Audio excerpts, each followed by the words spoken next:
Welcome everyone, StealthyShiroean here, and today I'm bringing you my review of the Humble Choice bundle for May 2025. Apologies for the late review, but better late than never. At a glance, I was really excited to get it in this month since I've been interested in several of the games. Let me know what you think of this month's bundle in the comments below, be sure to check the timestamps for specific games, and stay tuned for my final thoughts in the end. Okay, let's get to the review.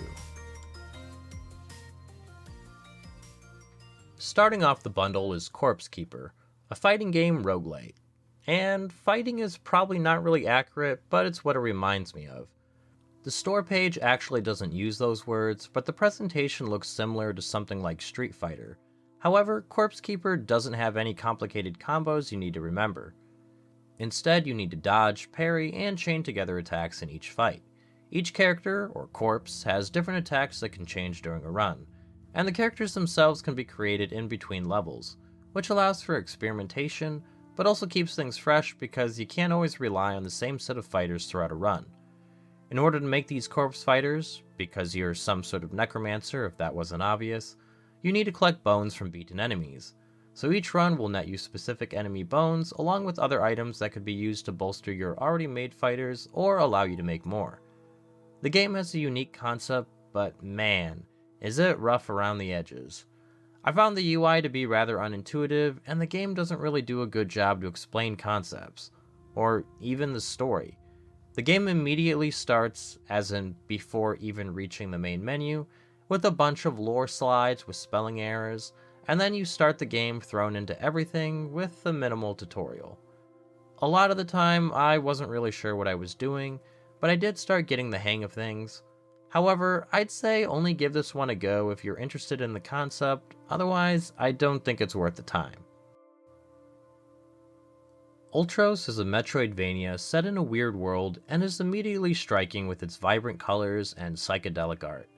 It definitely sets itself apart in the aesthetic alone, and I imagine will be a quick deciding factor as to whether or not a player would want to give it a try. Personally, I thought the visuals, while nice, weren't really my cup of tea as I'm not a fan of this style.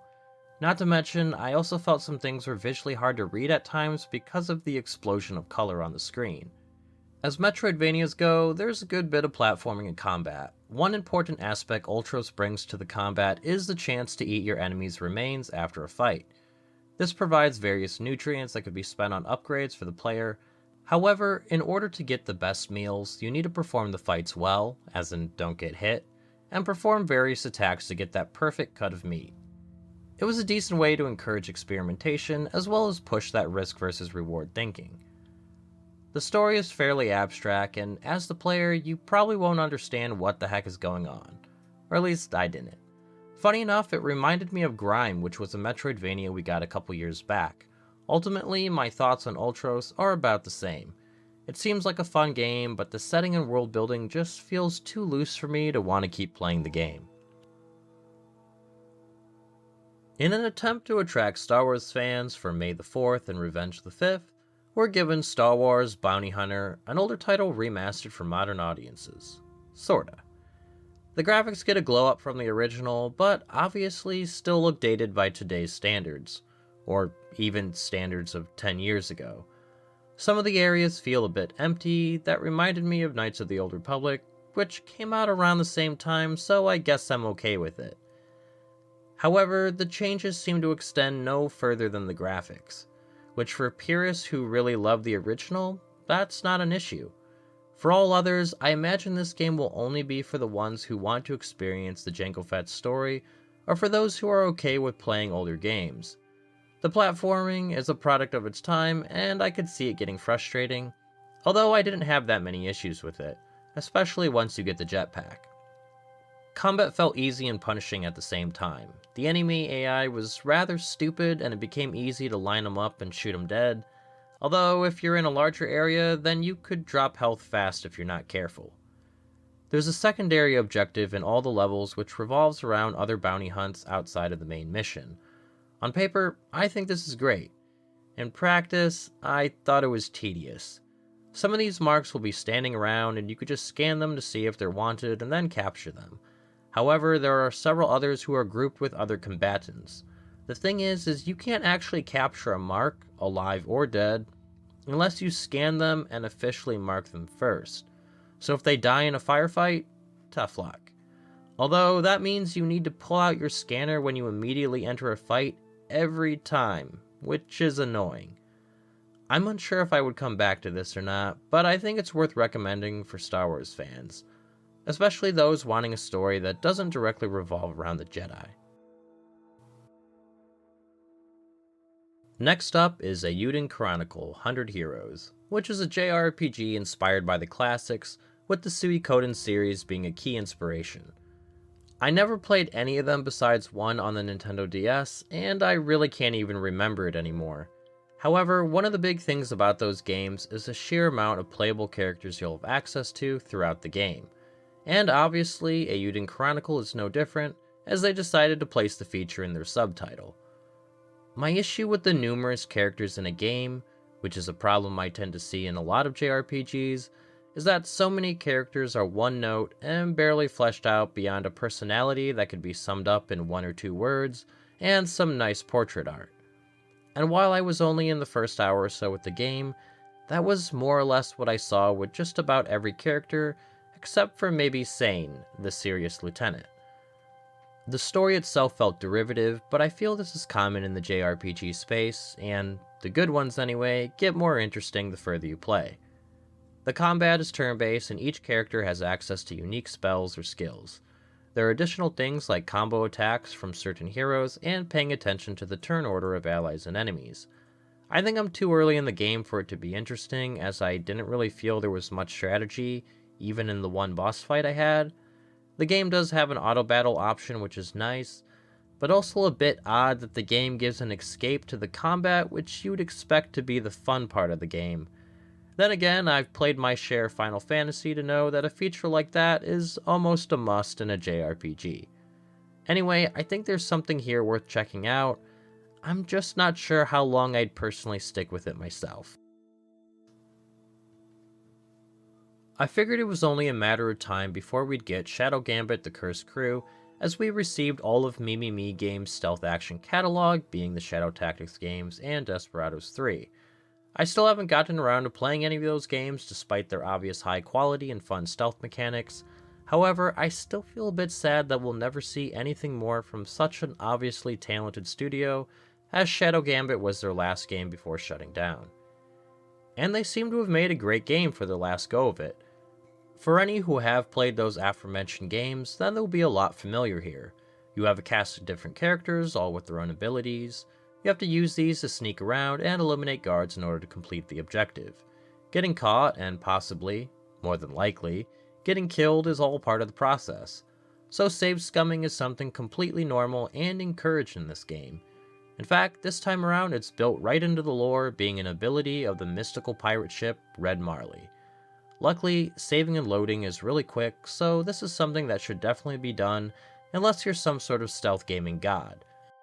Obviously, this time around we're controlling a bunch of pirates, however, these are cursed pirates, which is what gives them their abilities.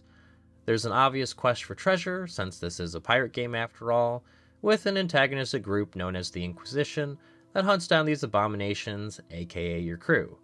Once again, I was impressed with what I played, and now just a matter of getting around to playing the game. Evil West is the mashup I didn't know that I actually wanted. What we have here is a Weird West game where you play as a gunslinging, vampire-hunting cowboy who's part of an organization bent on eradicating the creatures of the night, or ticks as they call them. The gameplay has players move through set-piece levels, which did feel linear, but that wasn't necessarily a bad thing. The combat is a blend of third-person shooter mixed with visceral melee combat.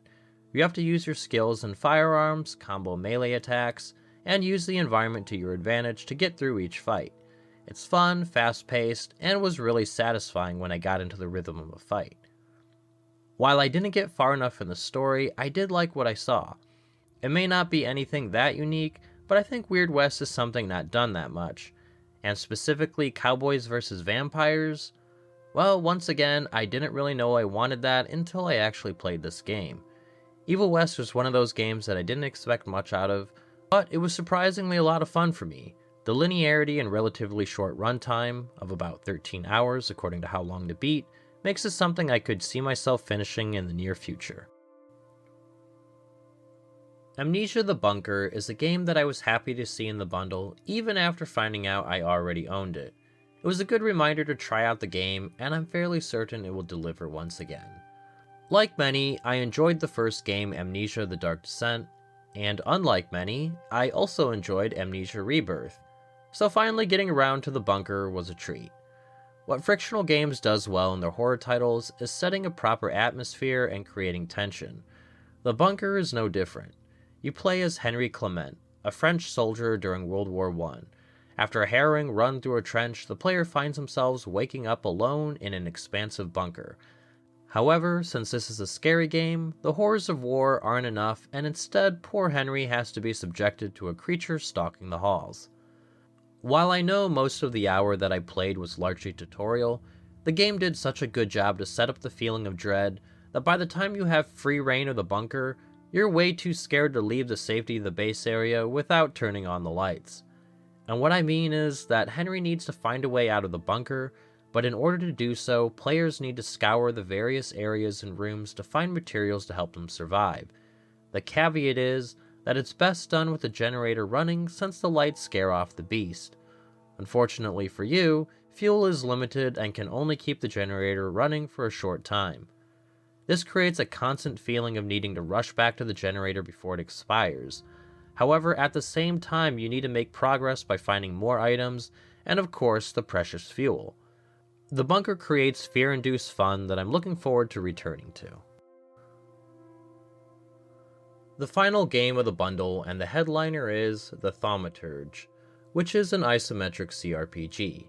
You play as Viktor Zolski, a thaumaturge, which is basically someone who could feel emotions and insights from people based on the things they've interacted with. They also combine themselves to Salators, which are sort of like demons.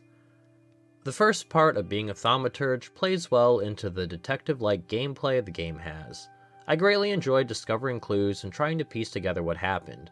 Being able to use these insights to influence people was also fun. I like playing characters who could talk their way in or out of anything. In this case, I'm just using some magic to help. The second part of being a thaumaturge, basically the part where you make demons fight for you, plays right into the combat. I really like the combat in this game. It's similar to other systems with a battle turn tracker and various attacks to try and stun enemies, inflict statuses, etc. But I thought the presentation was well done. The creature designs were cool too, and I'm looking forward to seeing other Salators that Viktor can eventually bind. Finally, I just thought the world building and setting was fresh and unique. The prologue starts in Georgia, the country, not the state, but the majority of the game takes place in early 20th century Warsaw, Poland. Admittedly, this has been on my wishlist for a while now, so I basically already knew this was going to be a game I'd enjoy. Now I just need to make time to play it. Okay, let's wrap this up and see if this bundle is worth it or not. I based my rating solely on whether I thought the game was worth playing on about an hour or so of hands-on gameplay. Also, I'd be grateful if you could please give the video a like if you're enjoying it, because that really helps me out with the YouTube algorithm gods. Overall, I think this month is really good. I mean, yeah, there was some that didn't vibe with me, but most of the games I was looking forward to playing. While my recommendations might not stack up compared to past months, my gut tells me that this is probably the best month so far this year. And one last thing before I get into said recommendations, I wanted to raise awareness to Humble Talk, a podcast I started with fellow Humble Choice and video game content creator Deckhead. We decided to team up and just talk about our thoughts on the month's Humble Choice. Both of us try to play the games past the time we put in the review, so there may be new insights and other analysis not found in our respective review videos. If that sounds like something interesting to you, or you'd like to check out Deckhead's channel, then click on the card or the link below. Alright, let's get to it, starting with the must-plays. Once again, there's two just like last month, being the Thaumaturge and Amnesia The Bunker. The Thaumaturge did a lot to pull me into the story and world, and the combat was decent as well. I like what I played and wanted to keep going despite needing to make this review. Amnesia The Bunker nailed that tense horror setting, at least in the hour that I played. Perhaps the fear ebbs as players become accustomed to it, but I thought the ambience and immersion felt really terrifying, enough to make me want to keep playing, which is weird when I think about it. In the strong recommendations, I placed Shadow Gambit The Cursed Crew, Evil West, and Eiyuden Chronicle 100 Heroes. Shadow Gambit brings excellent stealth action which comes with the territory of this developer's games. It's a shame we won't see more from them. Evil West was a nice surprise since I wasn't expecting much, but what we have seems like a fun game with visceral combat that won't waste your time. Eiyuden Chronicle has an excellent presentation and seems like a solid JRPG. I'm unsure if the story will really hold up or the impossibly large cast, but first impressions were good enough that I want to keep playing it. In my week recommendations sit Star Wars Bounty Hunter and Ultros. Star Wars Bounty Hunter feels like it's in a similar vein to last month's Tomb Raider Remastered collection. It's something that will appeal to those who have nostalgia for the game, but most others probably won't care to play it. Ultros felt like a solid game, but I didn't care for the aesthetic style or the abstract nature of the story and world. In my Don't Bother With section is Corpse Keeper. Corpse Keeper does have some unique ideas, but it felt so rough. The game could have used a bit more development to polish out the experience. Right now, I'm not sure how much time it would be worth giving compared to so many other games many of us have in our game libraries. Do you agree with my thoughts? What games, if any, are you looking forward to playing? Let me know what your thoughts are, or if there are any different recommendations you'd make in the comments below. I hope this video helped you in some small way, and if it did, then please consider leaving a like, comment, subscribe, or whatever it is you feel like doing. Thanks for watching, and have a nice day.